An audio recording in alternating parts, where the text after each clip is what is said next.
So, ladies, gentlemen,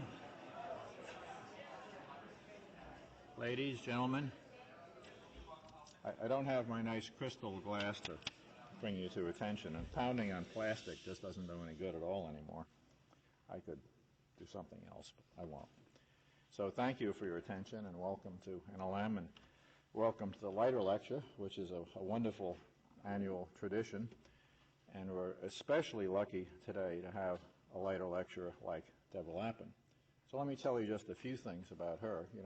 You have a brochure that tells you a few things too, but how should you view her? Well, firstly, she's a person who has found out about arthritis, part of it the hard way, has had contacts with the medical profession, some good, some bad, and has come out of it with a smile on her face, and has put herself forward. She's taken the initiative to defend patients and their access to information. Now that in itself makes her welcome at National Library of Medicine, as you all will agree, I'm sure. But she's really, of course, has a bachelor's degree from University of Denver and a law degree as well. She's on the faculty at University of Colorado in the Department of Medicine, so she comes with all the right tickets. But none of those things tell her that she has to get on airplanes and go flying around to be on the board of Research America, to be on the advisory committees at CDC and the National Academy of Science and the Arthritis Foundation, which I had a lot of contact with in Columbia, Missouri. I really respect that operation. And of course, I don't know if she would view it as the epitome of her career, but we do. She was on the NLM PubMed Central Advisory Committee, and we appreciated that very much. So that said, she could tell us an infinite number of things justifying these positions that she's taken and explaining her selflessness and this work. I won't try to anticipate what she's going to say, but her title is The 21st Century Patient, a New Partnership with the Biomedical Enterprise. Debra, please.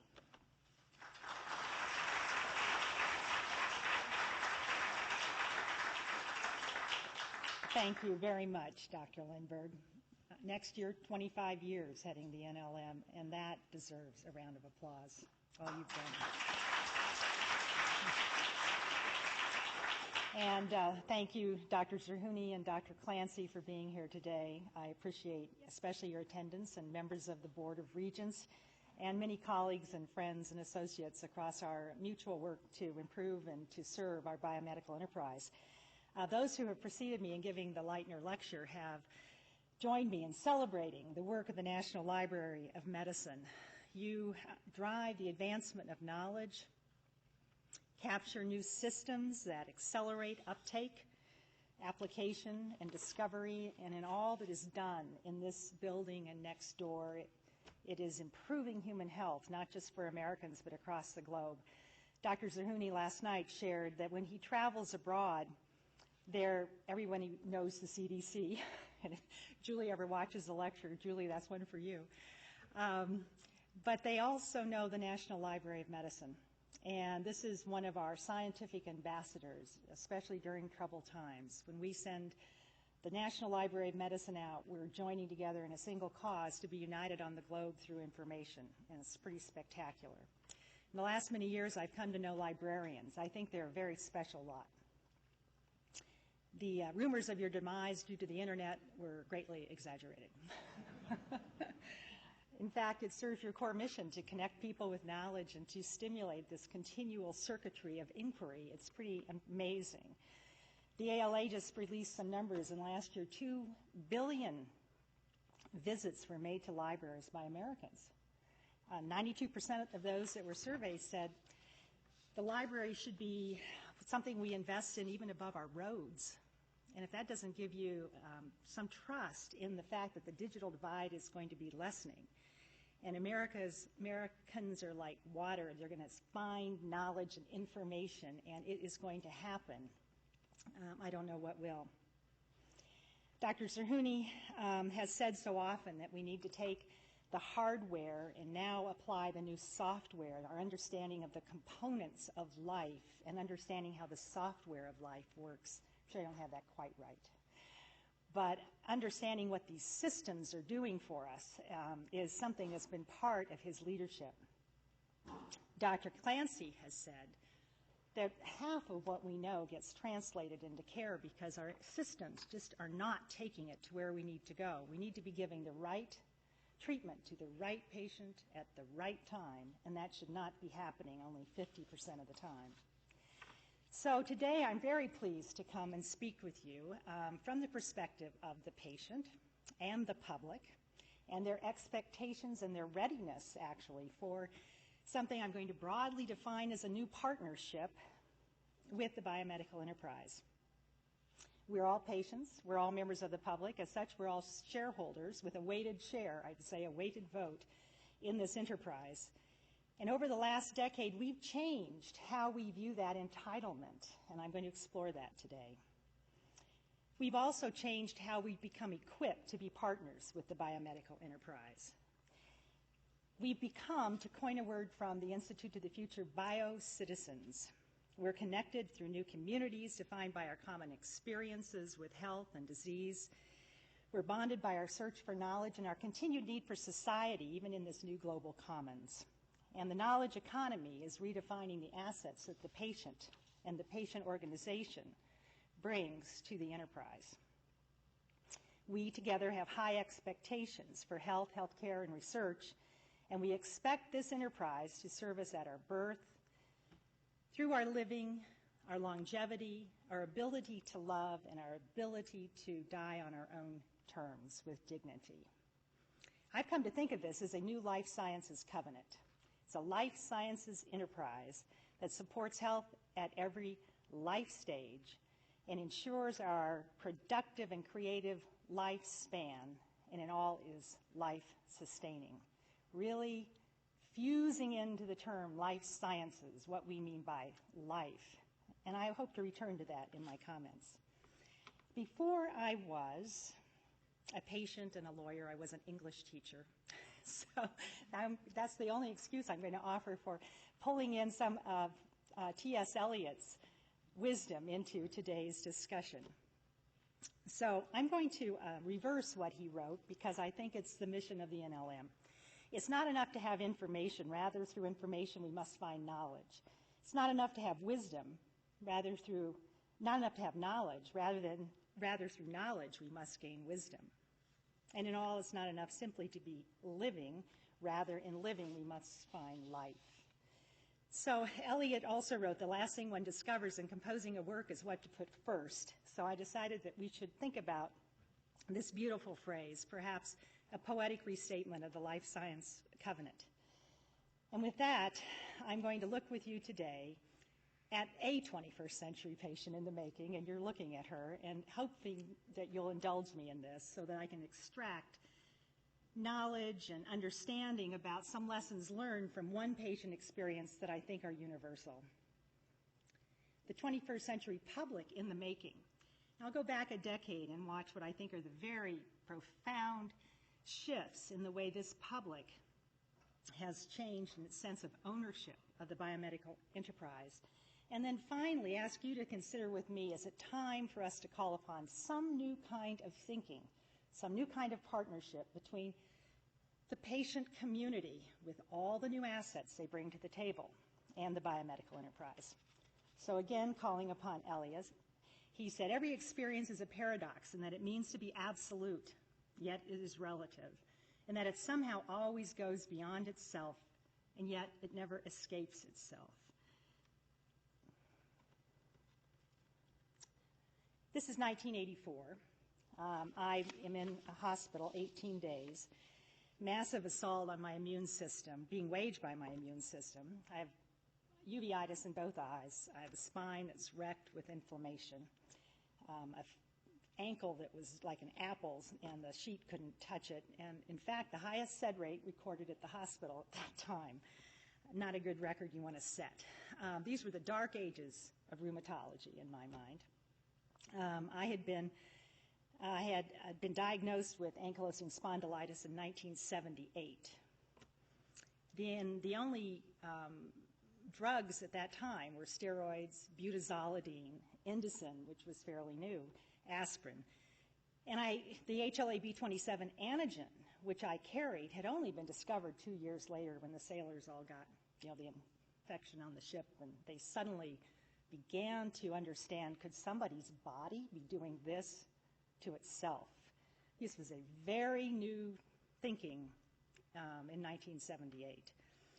So when the pain of ankylosing spondylitis set in, I went to an orthopedic surgeon, and I found the best in the city because he treated the Denver Broncos. And he was convinced I had sciatica, and that sounded fine to me. And he gave me some Indocin, and it really helped.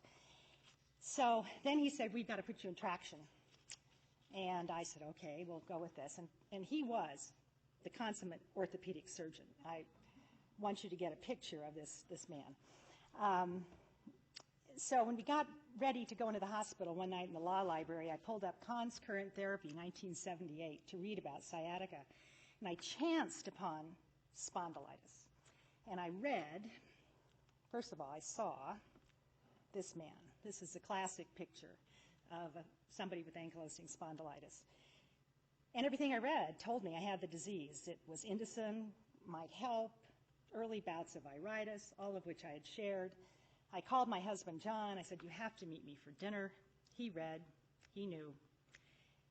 And we'd been married 6 months. This was not an easy time in our early life. We sped home. We called the doctor, and I insisted on talking to the orthopedic surgeon. And, of course, he was not on call that night.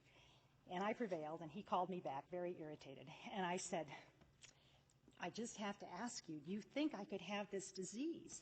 My inflamed eyes in college, and the only drug you gave me was Indocin, and remember how it helped. And I just want to make sure that we've ruled it out before I go into traction. What do you think? And he said, in memorable language, he said, women don't get that disease. Stop trying to diagnose yourself. Stick with practicing law. And, I know everything that I've done since has sort of started at that moment in that conversation. I changed physicians, but I didn't want to have this disease either, so a psychological drama started to play out, took many doctors, and finally somebody said, we think you have this. I said, I have that disease. So then I had the good fortune to walk into the care of an extraordinary physician, and I use that word knowingly and wisely, Herb Kaplan. And so in that moment, in December of 1978, began a partnership, one where we argued actually who had 51 and who had 49. I mean, we were talking about this by the mid-'80s. Sometimes he'd go too far, and I'd say, you've overstepped your bounds. And this is my choice, not yours. But it was something to behold and something to be defining what we need in chronic disease to get well. Abiding respect, outrageous humor, joy, and really deep mutual affection.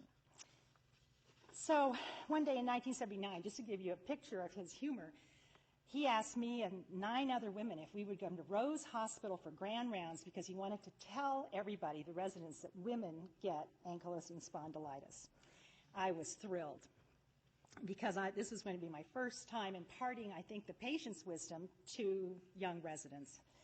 Walked into Rose Hospital, looked on the wall, and there was the poster. Come and see a bevy of B27 beauties. Well, I walked in livid, but the bevy and the presentation and the partnership actually survived. Here's the bevy from 1979. 9 women, more than 9, aren't we, that he felt had ankylosing spondylitis, and he wanted to make the point because, as Jack Klippel knows, the literature at that time was quite to the contrary. So then the bevy, the beauty of the bevy continues. Because years later, 15 years later, when I wanted to have a referral back to Herb Kaplan with a new primary care doctor, I walked in, I said, I just need one thing, I need a referral to Herb Kaplan, I have ankylosing spondylitis. He stopped and he looked at me a moment, he said, I just have to ask you one question. Were you part of the bevy of B27? And he said, I have never forgotten that women get that disease. So, way to go, Herb. I wish he were here today. But returning to my patient's story and returning to this hospital visit, when I started to get well, I asked to see my record. And you can't imagine in 1984 what that did to the hospital. They said, you can't see your record. That's for the hospital and the physician. You have no right to the record. And I was finally able to reason. I said, I signed a waiver when I walked in the hospital, so I must have more of a property interest in the record than you. And they realized that I wasn't going to give up, and they called Herb, and I could hear him on the other end of the line. He said, you know, show her the record. She might have a point, and it may be a battle you don't want to fight. So they showed me my record, and I was able to read what had happened, things that John and I had said, no, we shouldn't go that direction. We were reading the PDR the whole time we were there. It was powerful. And last night, I think we heard that Michael DeBakey said, knowledge is healing, and knowledge is healing. I needed to have knowledge of what had happened to me. It was my record. So as I left the hospital, it was clear I couldn't function. The pain came back, and Herb suggested methotrexate, brand new, low-dose chemotherapy drug. Hadn't been used a lot, but there were signs on the horizon that this could be a treatment for arthritis. And John and I, together, really examined the risk of going on what seemed to be a high-risk therapy versus the risk of continuing my life in the current form. And I say this with such strength because it is that life equation that patients are weighing. We often dismiss, we look at the risk of the therapy. We don't understand, and Patients has written about this, the risk of living with disease. And we were able to weigh that. Together, we decided I would go on methotrexate. We know that meant not being able to have children. We adopted 2 children in the later years, and we never looked back at that decision because we understood what was at stake. And over the years that then evolved, I was able to become a volunteer with the Arthritis Foundation. And I do think that NIAMS should do some studies on the psychoneuroimmunology of volunteering because it is so powerful in terms of finding a way to deal with illness, not just to turn it to the good, but to have more and more knowledge. The knowledge I gained through the Arthritis Foundation helped me so much. It was almost selfish. It was such a terrific experience over those many years. So Jack, who's here, ran the clinical program at the NIAMS for 25 years. We're very privileged to have him be the president of the Arthritis Foundation. Amy and Patience. It's a remarkable example of what all of our voluntary health agencies do for the constituency they serve to turn something you've been dealt into real meaning in life. So Jack, thank you, and those who preceded you in leadership. And then I was able, in 1999, NLM came on the market. It was prescribed for rheumatoid arthritis. Herb craftily characterized my disease as migratory systemic rheumatic disease, never used the AS word, and got NLM for me. Now, that made the people at Amgen just cringe one time when they heard that part of the story because that's an off-label use of a drug, and of course they were quite nervous. But he knew I was an N of one, and we'd watched the very unusual playing out of rheumatic disease, and he was right. NLM was a miracle in my life. I had new prospects for health, for energy, returning to work, and the family had a new and very different mother and wife. This is why you do what you do. This is transforming. And this is the story, the poster child story for biomedical research in so many ways. So I think there are lessons from this that I'd like to extract and share with you that go well beyond my own experience. The first is, as Dr. Clancy's agency now has in a public campaign, The questions are the answers. Carolyn, I don't know if you came up with that or if some clever ad council did, but the questions that the patient brings in, stacks of questions from the internet, must be celebrated today by the physician.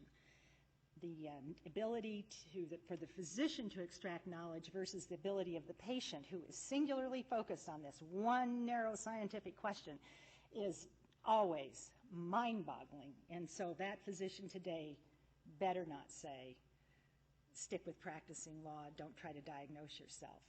That's taking away a healing power in disease.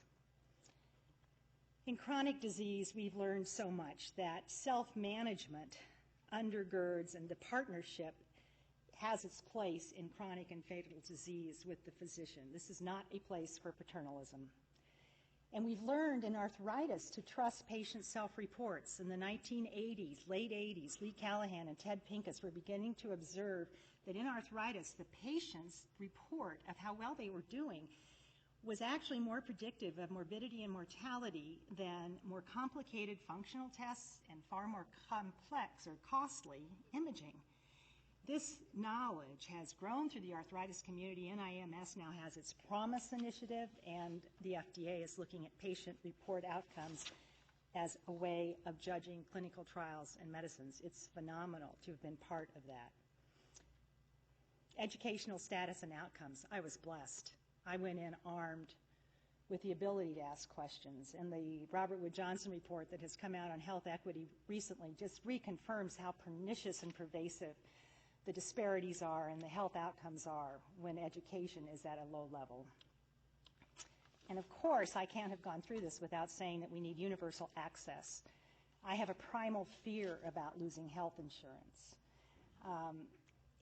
My case statement is the rationale for a system that captures investments that move a patient from Social Security disability, which I was on, first time, no question, to a return to work in substantial gainful employment.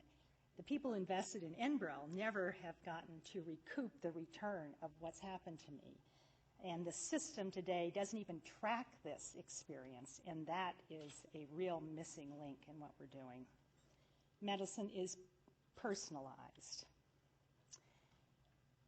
Herb Kaplan knew this long before Dr. Zerhouni talked about personalized, preemptive, participatory, and preventive. Don't have them in the right order.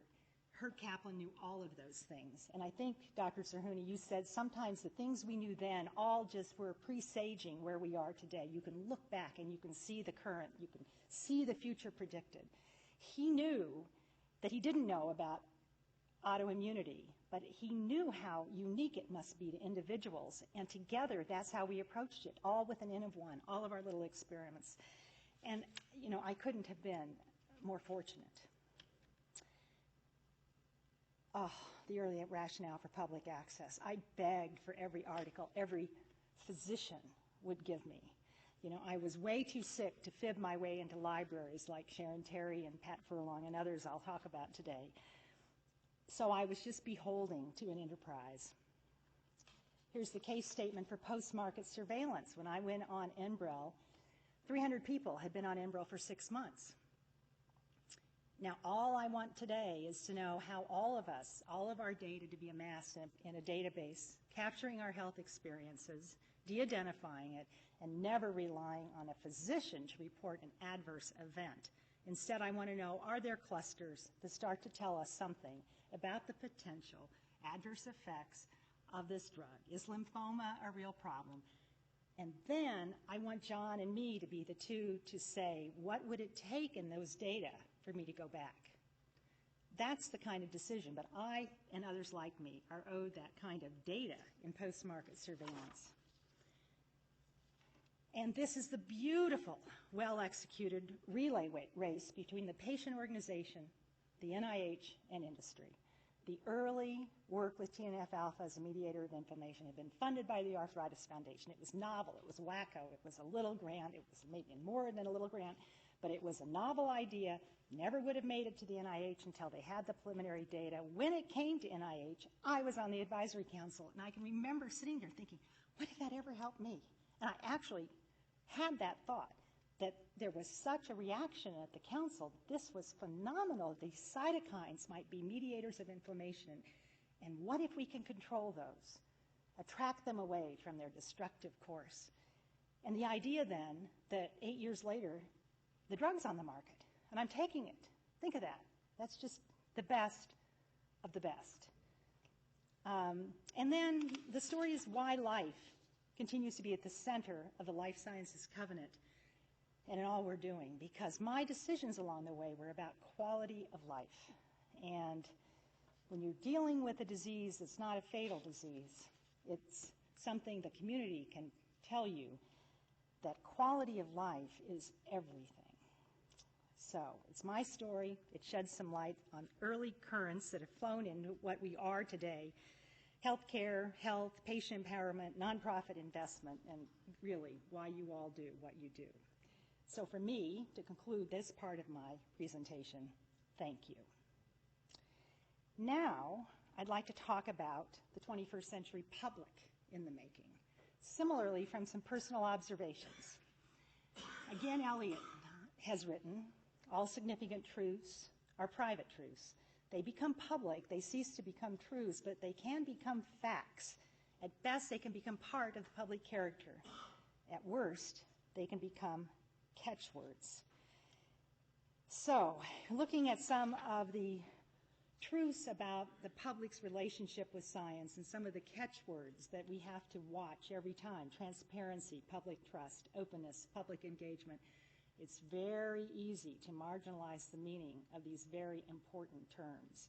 So travel with me now along this second track if we can, and that is the changing relationship with the Biomedical Enterprise and the public, the taxpayers, the patient advocacy organization, who on one hand are the grateful beneficiaries of the advances, but on the other, over the past decade, have developed a different sense of ownership and expectation for the enterprise. I begin here. Oh, I did have Steve Hausman, circa 19. We decided this picture had to be 1994. The last, I think, of a group of council, as we were the last council with NIAMS.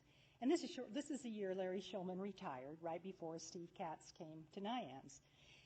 And as I reflect on some of these experiences, I'm also going to share with you about some of the people. And one person is Sharon Monsky, who is sitting here. Sharon died of scleroderma in 2002. She was remarkable. She had been a star at McKinsey & Company until diagnosed with scleroderma. She was told she had 2 years to live. She lived 18 years thereafter to found the Scleroderma Research Foundation. She had a singular purpose. She was driven by impatience because of the rapid, horrible progression of her disease. She had business acumen, which she thought could be brought to the business of science, and she had an intolerance for resistance to collaboration. And I remember thinking in 1994, this is the patient group of the future. We'll come back to that. Also in this council, I started understanding the role of a council. It's a perfect place for a public voice. It's like a court of appeals. You're to review whether there was fairness in the lower court's review process, but you're not to re-review the science or the facts. You are to consider and bump a grant up if it should have high program priority. You are to listen to appeals from disgruntled applicants and send them back if you think that there was a political reason or an ill-conceived counsels for scientific review, and you're to participate in the scientific strategy for the Institute. I felt that this was, again, the perfect place for the lay voice. And I began to see some themes that I think carry through today. The lay voice, especially on an advisory council, is not a funded grantee and can offer constructive criticism without worrying if they're going to offend the people who fund their labs. Very important. There were times on the council early on where I knew others were afraid to say something that was very uncomfortable, and I worked really hard to find the right voice in the right way to express the concern on the record. The lay voice can ask a naive question. You know, country lawyer, I don't know anything. It's really important because other scientists are expected, I think, sometimes not to ask the naive question, but one that's on everybody's mind, and I've seen this happen so many times. The lay voice gains this new information, understanding of the real budget struggles that are going on. It's invaluable in terms of taking it out and applying it to advocacy. And finally, this is a very wise voice that has tentacles that just pick up any time it thinks it might be being used, and used to say, we brought the public in, we consulted, they've been here, we've checked it off, and now we're still going to do what we're going to do. You know, I hate to be that blunt, but it has happened. So, very important. This was also then a major change beginning in 1997. And actually, I've advanced the slide a little bit faster than I should have. But a new discussion began to emerge. So in 1997, we were looking at the prospect of the doubling of the NIH budget. The stars were aligned. Specter and John Porter and were willing to lead in the House and the Senate. But the public advocates began to touch upon a very delicate point. And that was, how are we spending? And if you go back into the science articles, you'll see all of this unfold. How are we spending $1,069 per patient with AIDS, $54 per patient with Alzheimer's, and $26 per patient with Parkinson's? The advocacy community tried to be very clear. It's not that the funding for AIDS is wrong. It's not that the doubling of the NIH budget isn't something we're all behind, but who is making the decisions, and how are they being made, and what are the criteria being used, and who's sitting at the table? This was really delicate stuff. So, and I present to you that it was in this era around 1997 when this new relationship with the enterprise started to change because of these questions. Very conservative members of Congress, who will ever forget meeting with Ernest Istook and Bill Duncan. Dave, I will never forget the meetings. But they were saying, how does the NIH divvy up the funding for the diseases? The question then was, how does it count? When should you count something once, and when should you count it multiple times? Because everybody got it that multiple diseases were served by a single discovery, but still we needed to know where each dollar was going to go. So this was the beginning of the discussion between scientific opportunity and research priority setting. The NIH produced a document called Setting Research Priorities, basically to tell us how the research priorities were set.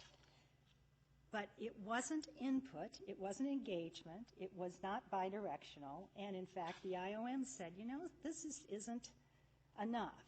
And Congress at the same time was saying, these patient groups are getting really powerful, and they're coming into us, and we don't want to keep earmarking the NIH budget because of the strength of this advocacy, and there's something that needs to be readjusted in this. All very, very difficult questions. So in that sense, in this report, the IOM recommended that the NIH have a council of public representatives that would be a place for an informed platform for bidirectional input into, quote, the NIH's strategic research directions in other areas of mutual concern.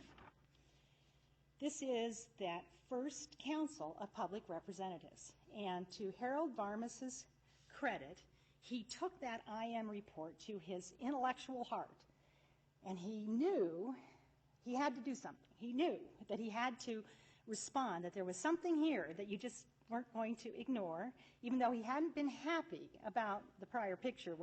He is not being happy at all about anything other than scientific opportunity leading the charge. You know, that's what it should have been. But I remember saying to Harold one point, I'm surprised I was appointed to council, because I said, you know, your body language changes every time you hear disease burden. And it did. He just didn't like those words. And I think maybe he wanted people who talked to him. And so this was quite a phenomenal group of people. And I was very privileged to be on with this group.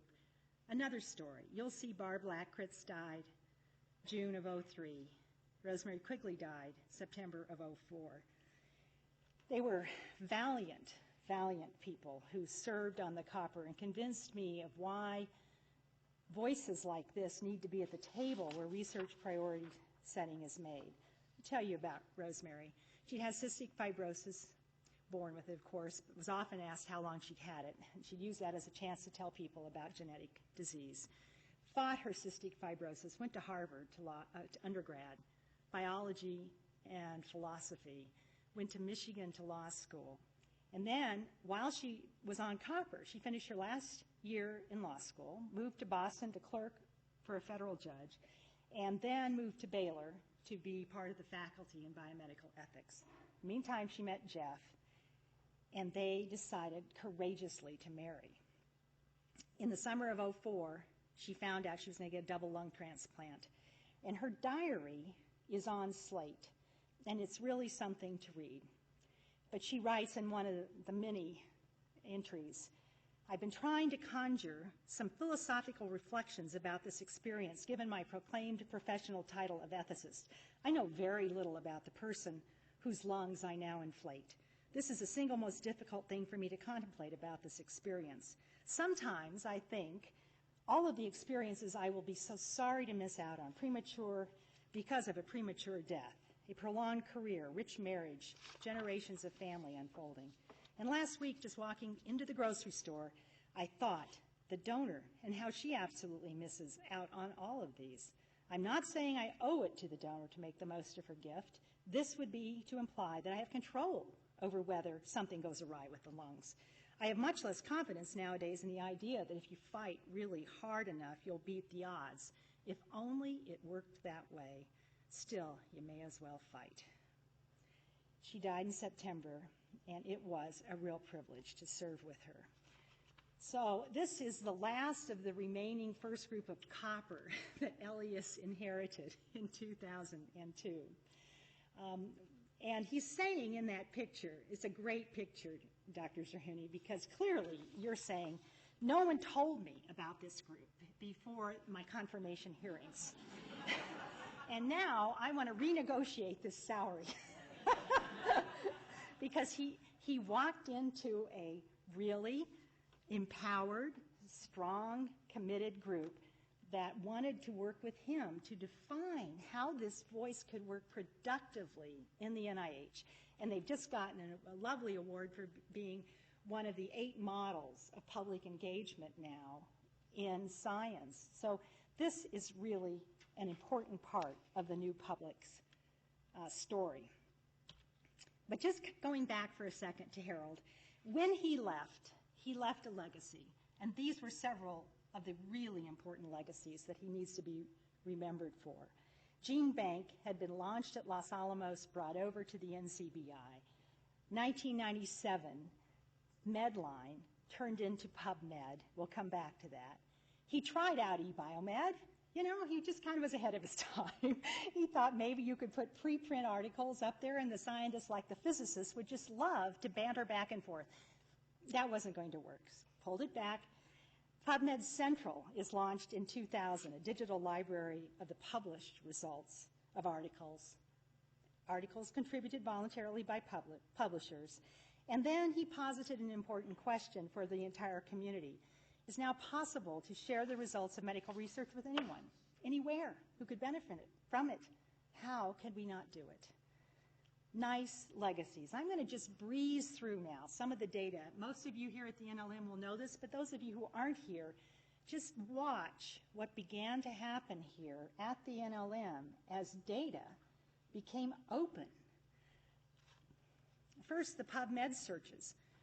No announcement that Medline would no longer, it was something you had to charge for, that it became free overnight. The growth, and David Lippman has often said, and it just makes you tingle, that the searches were no longer .edus, all of whom had licenses. They were now .coms. You couldn't tell exponentially the growth. Who are these new searchers of information? The Global Science Commons worked round the clock. When we slept, Japan took over. It was nonstop. It was about data. The sequencing data that you see here. The searches for the sequencing data, the red is the Entree database, the blue is GeneBank, and the pale blue are the whole genome sequences. And then PubChem came on, and it tells a story of the open access of the molecular library, an early product of the roadmap. But by creating the database of small molecules with early prodding in the screening networks, I have to say, we can see that the research community started to choose to share its own data on compounds and substances. And somebody said to me recently, and the comment has stayed with me, that we may live in an era when we see the last scientist want to go to his grave with his data. And this is really a spectacular demonstration of the investment of Dr. Zerhouni and the NLM. And then it was about primary literature, the growth in the Pub Central articles. So now we started to see 2003 and a very interesting issue taking shape. With a whimper, not a bang, to call back to my Eliot reference, the NLM language appeared in the 2003 report that the NLM's encouraged to examine how the consolidation of for-profit biomedical research publishers has restricted access, and it should report by March 1, 2004 about remedies to ensure the taxpayer-funded research remains in the public domain. A research librarian in Oklahoma had gone to ISTUC, and ISTUC listened. Then we heard what this debate would look like. And these are quotes that I will not attribute. As long as this is just seen as some little eruption among scientists and their journals, people will not pay much attention. However, the patient advocacy groups really get involved, and they hammer the taxpayer access to taxpayer-funded research. Federal agencies may have to be ready to deal with this issue. And then some of the really tough stuff that was being dealt out, especially toward the public library. This is an effort to exploit the hopes and fears of patients facing devastating illness to promote an open access agenda. I'm repulsed by a statement that the open access effort will help the woman who learns that she has breast cancer and desperately wants to find out for herself what the researchers have discovered about her disease and treatment. It may come as a shock, but many voluntary health associations have been giving patient access to the best clinical information for years, well before your cynical campaign to trade on their pain to advance your argument. Ooh, this hurt. So this was a climate in which Dr. Zerhouni took charge of the NIH. The open access issue was boiling on the side, and in his first article in Science, he said, I have three promises, three responsibilities to deliver money, mission, and management. And I think this should remain as the covenant of any NIH director with the public. The first, money, we really own that one with you. We've struggled together to meet the challenge, but as John Porter said recently at the Research America dinner, in the aftermath of the doubling, we, the public, have been too complacent as we've watched the flattening and the below-inflation adjustments to the budget. And it's time our indignation was heard. Frankly, I think this one's on our side, and I think we owe it to you, and we haven't done enough. And I know Mary Woolley is sitting here, and thank you, Mary, for all the leadership of Research America, because together we have to do more than we've done. But mission, my oh my, delivering a roadmap, creating homes for clinical science, figuring out what the CTSA might look like after one false start. We've had a privilege to work with some folks that have been doing their CTSA applications, and it is transformative to see an academic center say, oh, I don't think they just want to see the old GCRC dressed up in a new dress. I think we really have to do something different. What is it that they're asking for? How do we change? And in fact, change is occurring. Sex studies were properly approved. That one was close, and Dr. Zerhouni deserves credit from the bottom of our hearts for turning the tide on an errant senator who felt that he was personally offended by peer-reviewed grants. And then looking to the future, that we needed to preserve in this flat time of growth, innovation through the Pioneer Awards, we need to protect our aging, our young investigator, and wholesale re-examination of peer review. Pretty spectacular. On the management side, the ethics review of the conflict of interest, as Jocelyn Kaiser said, the agency's $28.4 billion budget could rest on Dr. Zerhouni's ability to satisfy critics without alienating staff. This is what management of this institution is about. That issue had to be taken off the table so clearly and so decisively that everyone could move forward with the business of the NIH. And again, the public owes you a debt of gratitude, Dr. Zerhouni, for doing that. So then, 2004, the public access policy goes into place. And I think it's a sign of the new partnership. It's about science. Pat Furlong's statement, we thank our senators. The level of access to NIH-funded research will impact the disease process in novel ways, improving the ability of scientists to advance therapies, enabling patients and their advocates to participate. And then partners can always still find room for compromise. I love Sharon Terry's quote. We live in an age of overabundance of information. Information is not scarce commodity anymore. Material is 12 months old is old. It's unconscionable that the scientific information is not immediately available to everyone. It's the duty of the NIH as a funder of research to facilitate sunshine on the data, bring the articles into the public commons as quickly as possible. This kind of debate can find its place in a healthy partnership, and indeed it has. This is an excellent tempered policy to get the job done and to begin something that has been 4 long years of advocacy internal to the agency. And again, Dr. Zerhouni and Dr.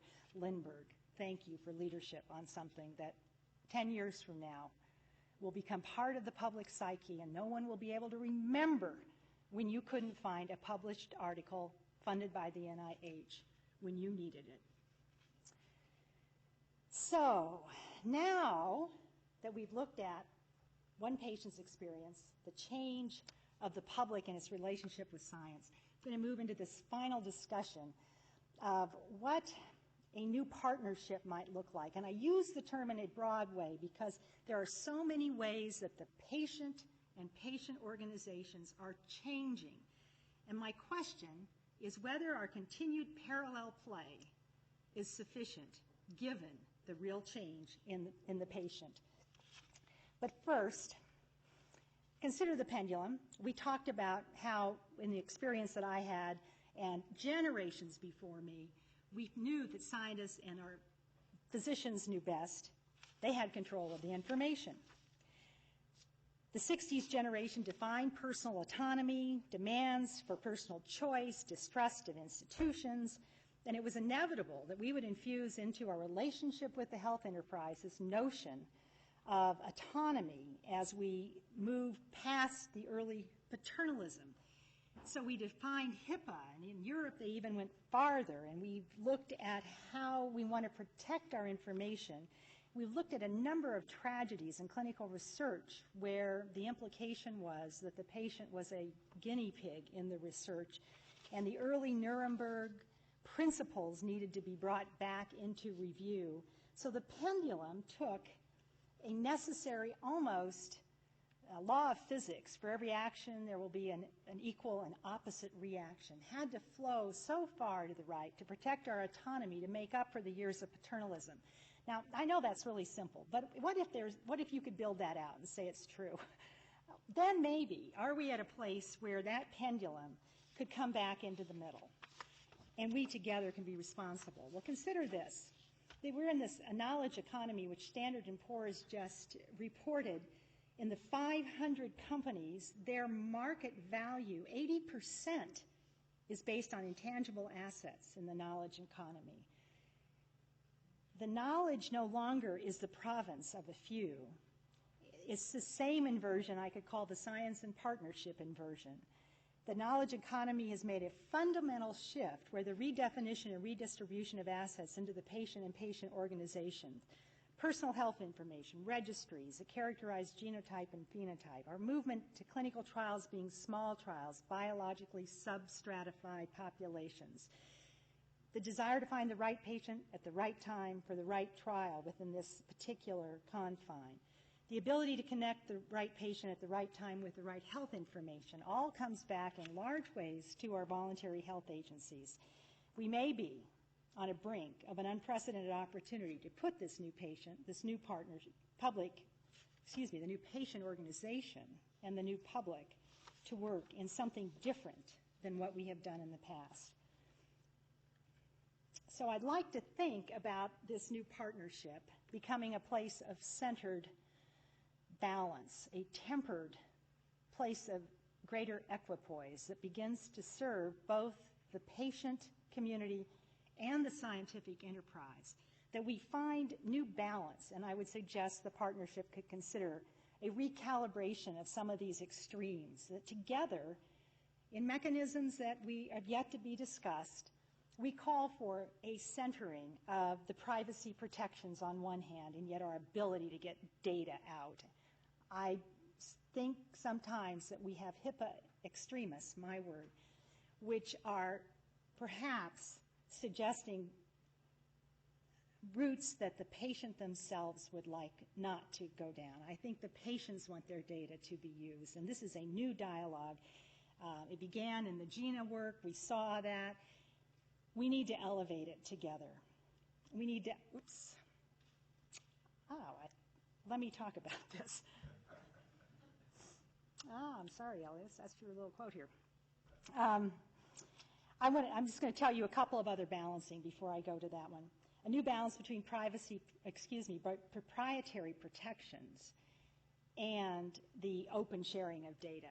That's one that we have to get on the table, and is one that the NIH has been pushing. And then I wanted to say a new balance between risk in basic research. We understand that we have to invest in very novel, high-risk directions that are likely to fail. Risk in the investment in our health outcomes. Risk in the choice in a clinical trial. And that's where I wanted to pull Elias's important slide that says the greatest risk to science is that we stop taking risks. And together we need to share that understanding and advance the importance of that comment. Tempered, yes, by this lovely phrase from the life of Galileo, that it is the role of science to put a limit on error. So when we fail to put the appropriate limit on error, then yes, we're all going to get burned. But that cannot move us away from the fact that risk in science will serve us all. Recalibrations to accelerate return. Second point, employing the tools of technology to catalyze translation. You know, Carolyn, I know we still think it's going to be 2014 before we get the electronic health record. If you can do anything about that and make it sooner, we'd be really very grateful. But we need the record. We need the electronic health record. We need to have a tool that does this. This is this beautiful New England Journal of Medicine portrayal by Ken Mendel and Joss Kohani of what the personally controlled health record will do for all of us. And I can't help but think that the patient community has to be the place, Jack, where we start saying our patients deserve their personal health record. They deserve to have it personally controlled. They deserve to put it in an MS vault and have it organized by a dossier. The systems are out there. It's just that we've been so long in demanding it. And when Google can, download the internet in a night and the banks can do it, everybody understands it's time we've done it for the patient community. This is a beautiful notion of connecting social networks you see on the final slide. But I want to show you an example of what a patient community is doing today to connect their constituents. This is something called Duchenne Connect. And in Duchenne Connect, the patient comes in and can find a place on a registry. They can gain access to genetic counseling. They can locate resources in their area or globally. They can contribute, if they choose, their information to a de-identified database, a global database, through Treat NMD, which is a European effort. Is a global way that the patient begins to take control of their data, to participate in research, and to say, here I am. This is my exon. This is where I have a gene mutation. Find me. I want to be found in the clinical trial of the 21st century. Understanding each other's very different but complementary reasons for investing This is the lovely cartoon that continues to tell us much about today's patient organization. I think the patient organization of today feels much like the colleague who comes and says, let me help you find your keys. And then after searching under the lights said, you know, they're not here. And the fellow who's lost his keys said, oh, I know that. It's just that the light's better here. Well, that does, I think, capture what the patient organizations beginning in the late 90s or mid-90s began to feel. They needed to take control of the street lights. They needed to move them down the blocks where the rare disease, dark alleys existed, knowing that nobody else would shine a light there. So they've increasingly done this. They've assumed less risk with their investments. They don't presume success with their precious dollars. They've started to drive outcomes with milestones, transparency and accountability, sharing of information, and in all, looking at something that, interesting article in the New Yorker about Kathy Giusti and the multiple myeloma, buying a cure, what can business know-how do for disease? This is the direction that Michael J. Fox, Christopher Reeves, the Alliance for Lupus Research, the MMRF, the Gates Foundation, from David to Goliath, bringing business principles into the research enterprise, attracting investors. Kathy Giusti does not call her donors or contributors. She calls them investors. And this notion of the philanthropist investor is also taking hold. Rod Howell, who is sitting here, chairs the board of the Muscular Dystrophy Association. And he, with Sharon Hesterly, have begun to understand, and I think they're ahead of the mark here by quite a bit, but you know, whenever there's a really good idea, you're never that far ahead of the mark, right? This is such a great idea. So they recognize, as most voluntary health agencies in the 50s, almost up to 2003, they had the traditional investigator-initiated grants, scientific peer review, hypothesis-driven academic, the R01 approach, just at the foundation level. Then they started becoming more proactive with industry, milestones, some more data sharing. We're going to think about maybe we even keep a return in what happens here to plug back into research. Very new ideas. Can the nonprofit of today take a royalty? Hold on to a license? Why not? Then they've moved into venture philanthropy. They're putting together a mass portfolio of grants to let today's highly financed investor choose a portfolio to be managed by a professional manager, but a portfolio of grants that investor is attracted to. This is what the 21st century patient organization is doing and how they're thinking.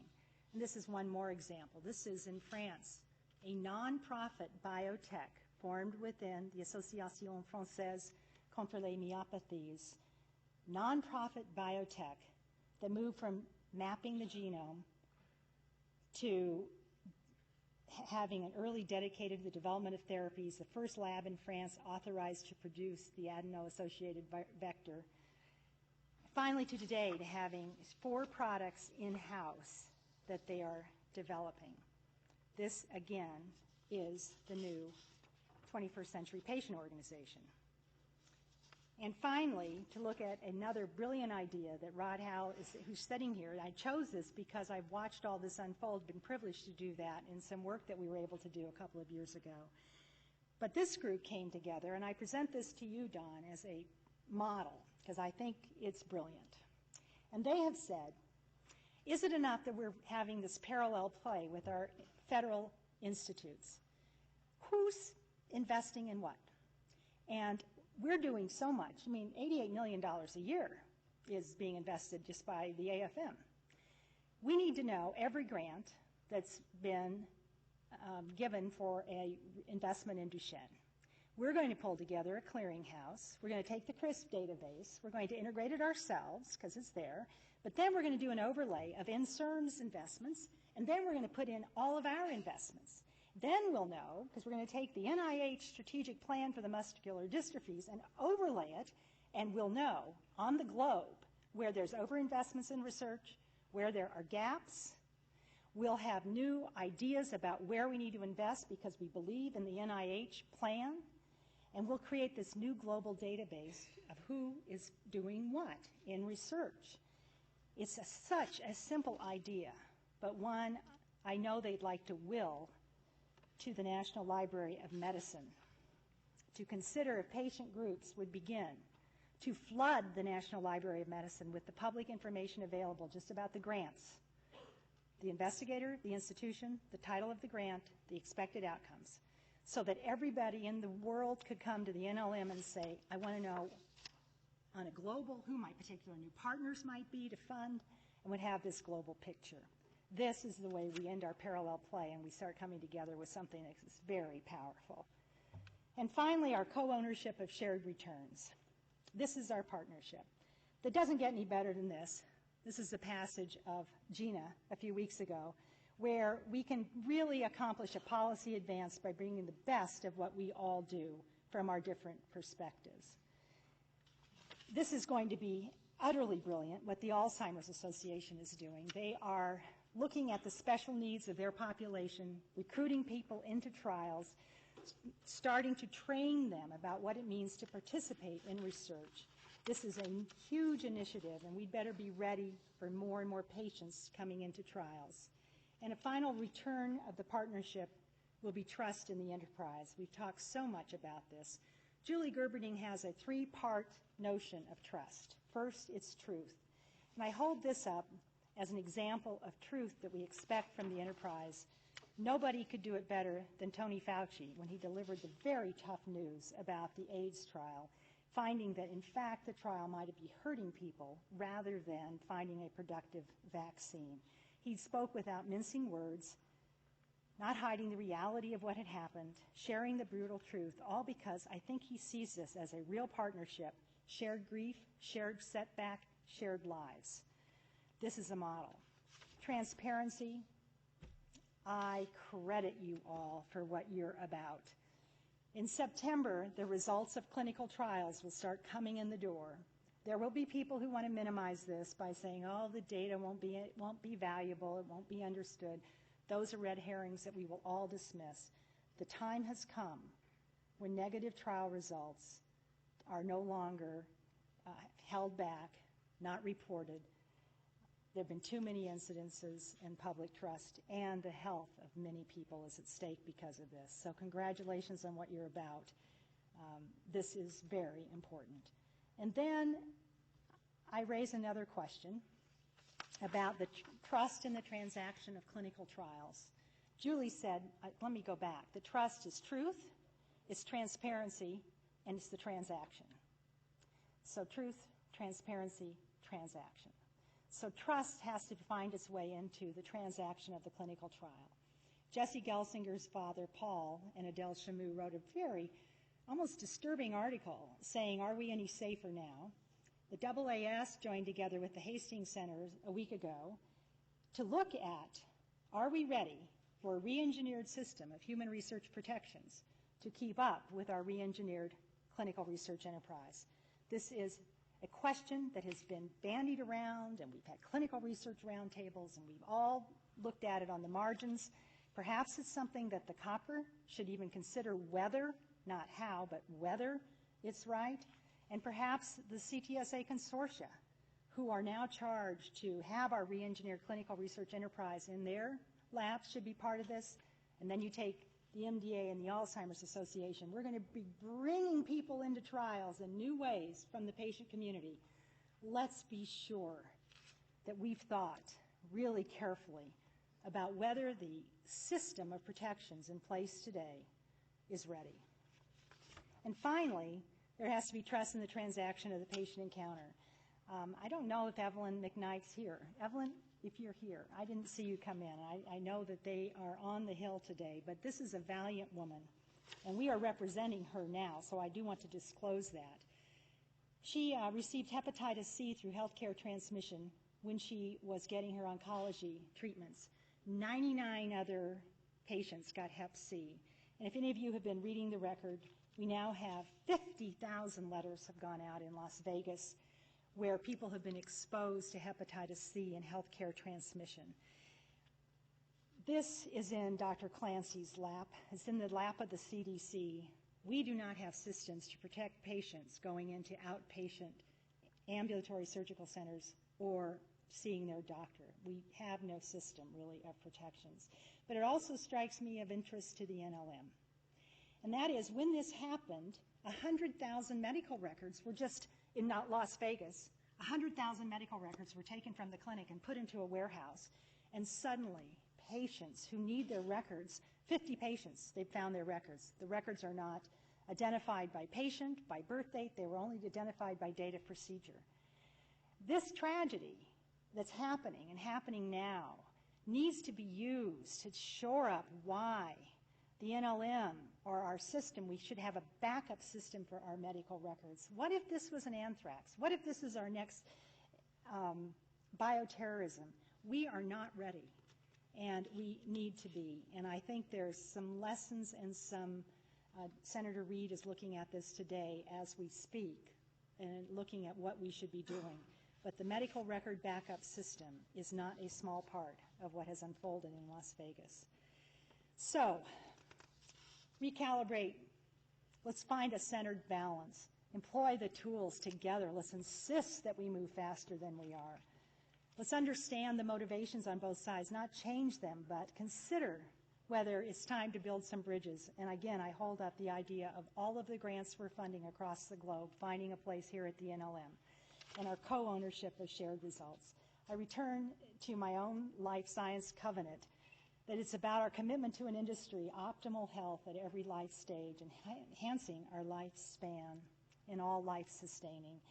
And go back to my own family, because I want to show two happy pictures since I showed you a sad one. A child, beautiful child, determined, empowered to take those first steps. And two really wonderful people, my parents no longer with me, but who just epitomize what it was like to grow old and enjoy health into their later years. This is what we're doing. This is what you do. This is the gift you give.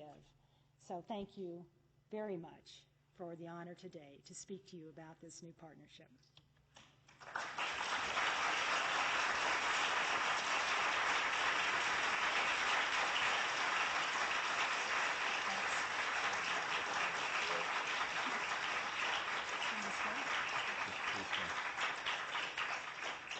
Before asking if there are questions, I would like to say, Councilor Lappin, that you honor the National Library of Medicine, you honor the Medical Library Association, which jointly sponsor this lecture, and I think you also honor the memory of Joe Leiter, who was an early director of library operations, quite famed here for his brilliance and his acerbic abilities. And I kind of picture Joe certainly never saying, don't try to diagnose your own disease, but I think I can picture him saying, absolutely, every patient ought to have an electronic copy of his or her record. Oh, good. Thank you so much for your talk. Thank you very much. Are you willing to ask questions? Oh, I'm willing. If we have time, sure. I don't know what our time is. So our speaker will take questions if you have any. She might even take advice. I don't know. I'll take advice, Yeah. more than I'll take a question. A comment? How about a comment? Dr. Zerhouni or Dr. Clancy? You can't comment something like this in that. Just push the button, though, so we hear in the microphone. Yeah. Technology for us wizards.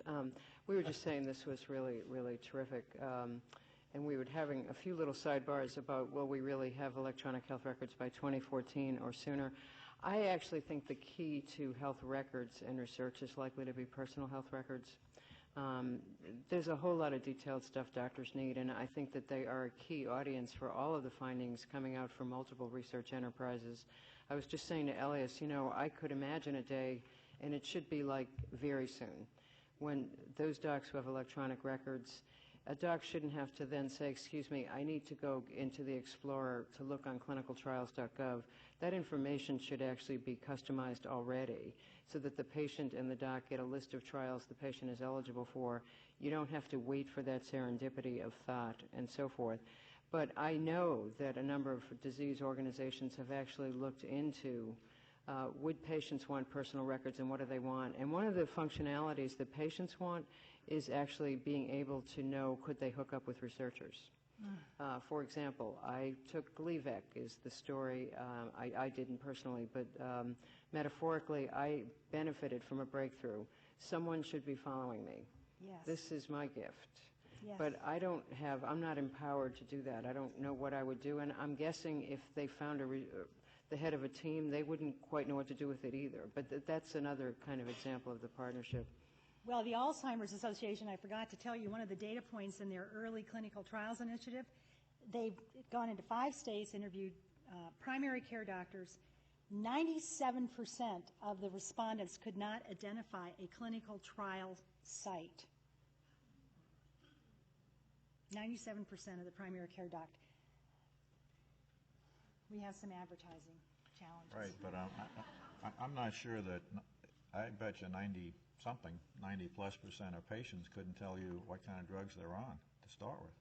I don't know. Which is one of the things that you want in your electronic. Yes. In fact, old people want, above all else, a list of those darn drugs. Absolutely. And young people want to know the immunization state of their kids before they go off to camp or something.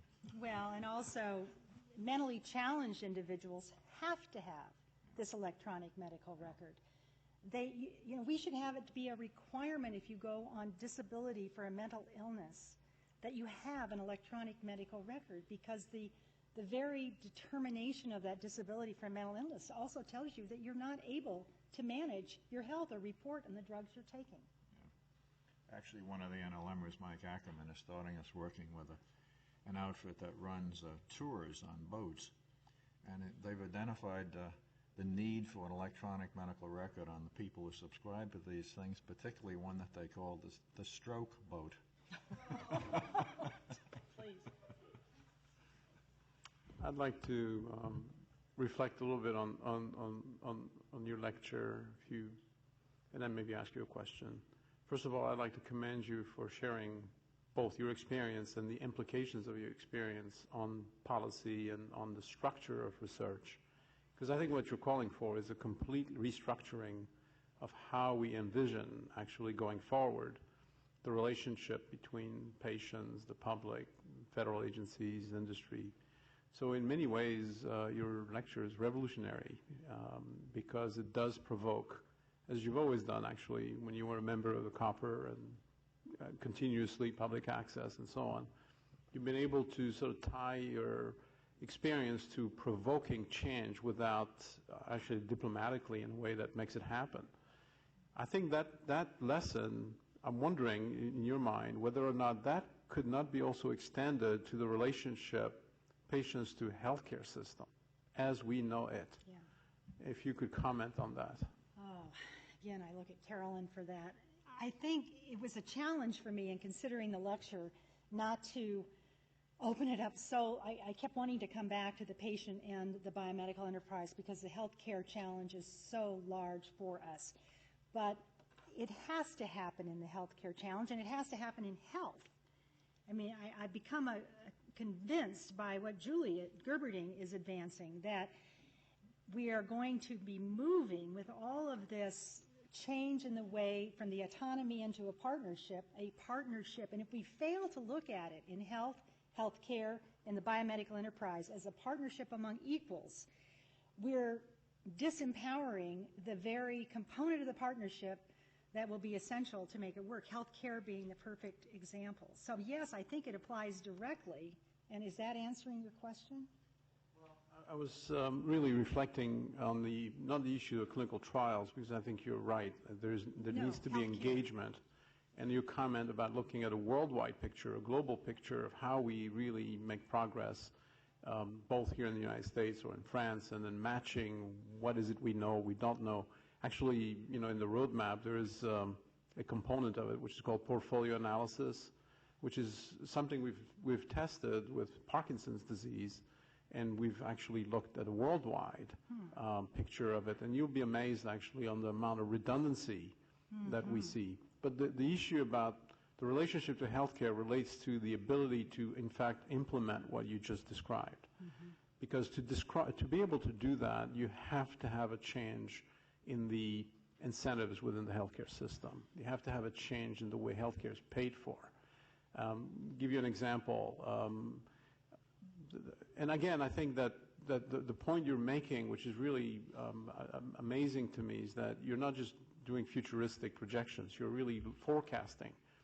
This is not futurology. You're looking at things that are existing. Right.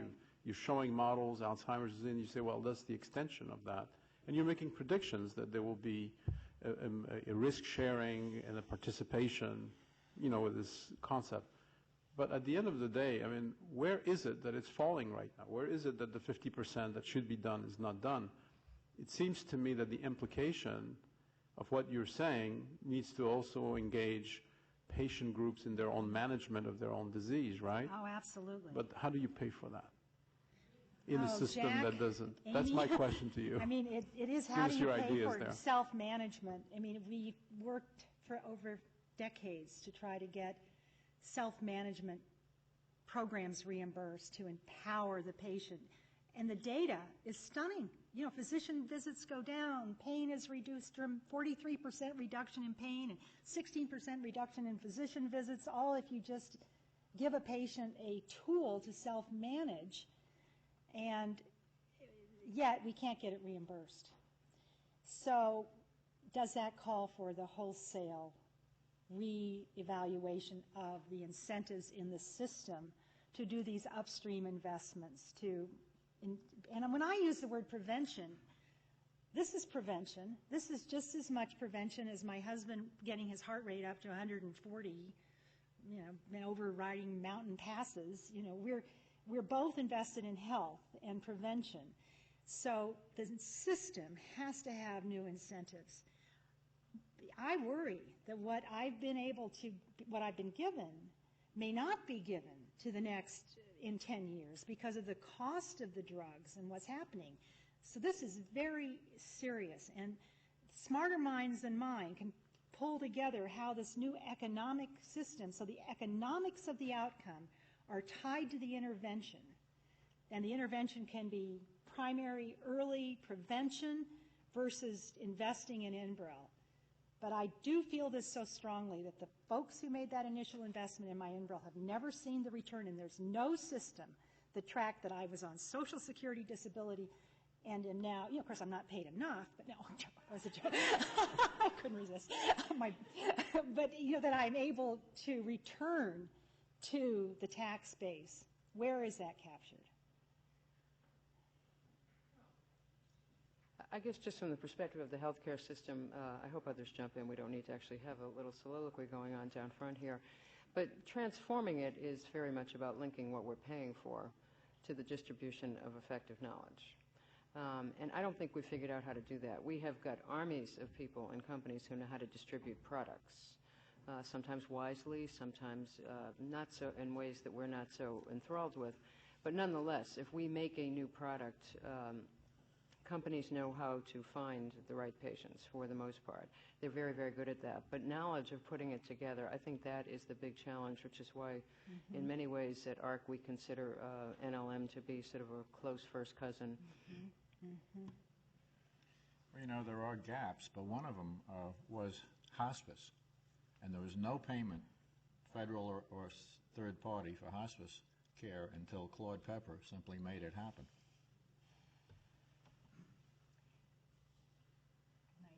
I meant that part about death with dignity on our own terms as being a critical part, often overlooked in the life science equation. Dave, were you going to say something? You were, weren't you? Are you calling on people now, Deborah? No, you were going to. The teacher in her is, hard to. Well, I was just thinking about the concept of gain sharing, the partnership. I mean, it's a provider-payer situation for the most part now. Can you introduce the patient into that equation really to fill out the partnership in an economic sense and provide those incentives? Is that something that you're thinking about too in the concept of the partnership? If you're participating in producing the improvement in your own health care, perhaps there's an economic way to reward that directly. One of the young people in our firm said, if we're investing in our health, if we go to the gym and work out at noon, can we capture that in at least some way that we talk about our billable hours in the firm as an investment hour? Because we do capture investment time, build time, and I thought, what an interesting idea. If we really knew that for the hours you're on the treadmill, that the firm would recognize that as investing in our collective health. You have a question in the back? It's not a question, just a comment, preaching to the choir. I practiced medicine for 30 years before I came here, but there's no question prevention is the way that we have to go. Medicine is an art and a science and shouldn't be treated as a bottom line issue. Diabetes basically became controllable when patients were empowered with self-testing. And there are so many examples of that. For years, I pushed so hard to allow reimbursement for INR or PTT testing for my patients that had heart valves in. Got nowhere because of all the issues. I think the public has to really become engaged to help with this effort. That's really an important comment.